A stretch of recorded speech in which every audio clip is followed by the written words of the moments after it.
Alright guys, this video is a review. I have had the Sniper EFI from Holley on my Pontiac for over a year now. It's got some miles on it.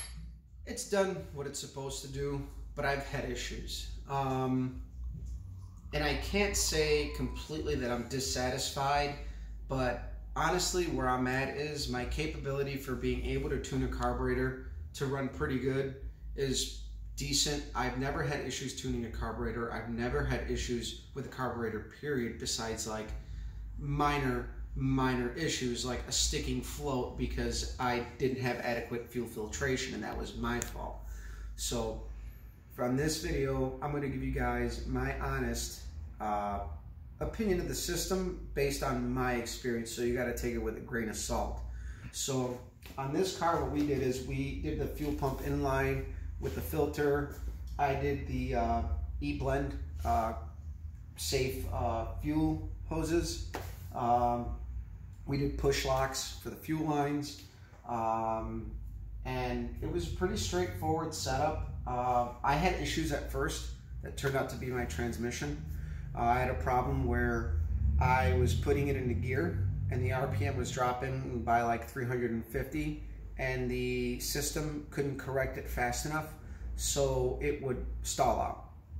And the only reason why I found out it was the transmission is one day I was driving it to work in between trying to figure it out, and the transmission was just doing some weird shit. So I took the transmission out of my Oldsmobile, which this has an Oldsmobile 350 in it as well, but it's a Pontiac. It originally had an Olds 403 in there. And this engine's in good shape. And so I knew it wasn't the engine. I swapped the transmission and boom, a totally different car. I went through the whole relearning cycle. And we put some miles on it. So after about 200 miles, the O2 sensor crapped out. Now, I work on cars for a living, and anybody who works on cars and has to do diagnostic work, you have some form of protocol you personally do to figure things out. So for me, I was doing some reading on the O2 sensors, and I found out that it's pretty much a very common VW O2 sensor. Well, my coworker is an Audi guy. He's had multiple Audis. I asked him, hey, you got any O2 sensors? He's like, yep, just took some out of my car because I think they were bad. Well, they weren't bad. They were actually still good. And they were the factory OE VW Bosch O2 sensors. In my opinion, that is much better quality than any parts supplier out there, period. Because the manufacturer has to put a 100,000 mile warranty on there. So the quality has to be there for a supplier to supply that kind of part to an OE maker. So if you do replace the O2 sensor, I would say invest the money and get a VW Audi direct from Volkswagen. It might cost you more, but the quality is going to be there. And I actually noticed that as far as the reading, the AFR reading, it got better with the O2 sensor. And I went back through the whole relearning thing again because I swapped a part where it was working a certain way before. So I did that. And we've been driving it, and one reoccurring problem I've been having with it as well is the sticking idle air control valve, which is also another common issue. So two common issues that I've come across in my situation is the O2 sensor taking a crap, idle air control valve sticking. Now, a lot of people may not know what to do. For me, I just simply gave the idle air control valve a couple of taps. But what actually got it to work is I actually plugged the back opening for the idle air control valve, and it literally opened back up. So I don't know if with engine vacuum what it did, but it opened up. But the last time I did it was the most severe time where I didn't want to do anything. Usually I'll rev it up a couple of times and it'll start working. But I've been living with that problem, and I'm one of the Holley sites. Holley said, call us, we'll get you a new one, and that's great. But I think I'm going to try to find an OE replacement, which apparently it's supposed to be a Dodge part. So as generous as Holley is being with replacement parts, I want to find a superior part to it as far as quality goes, because I do believe there is a big difference between what they're getting and what you're getting from an OE supplier versus an aftermarket supplier. So Another thing I'm going to comment on is I see a lot of guys that are sticking these EFI setups on some crusty engines that they say that run good.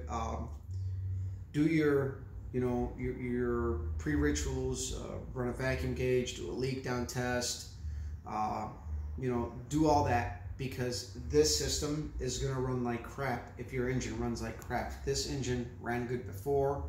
I've had this engine since I built it. It's, it doesn't smoke, doesn't knock, oil pressure's great, all that. So if you're going to buy the system, it's not a Band-Aid by any means. And like I said, I have had more problems with this system than I ever have with a carburetor.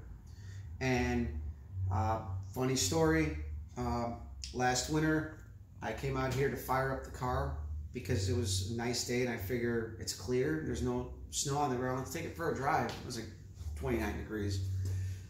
I consider that nice after, we have negative 40. So I took the car and, well, I didn't even take it, tried to fire it up and didn't want to start it. Idle air control valve was stuck. So what do? I fire up what's sitting next to it, my Oldsmobile. That is a chokeless 750 HP. That fired right up. I had to hold the throttle down for a couple of seconds to get the idle to stabilize.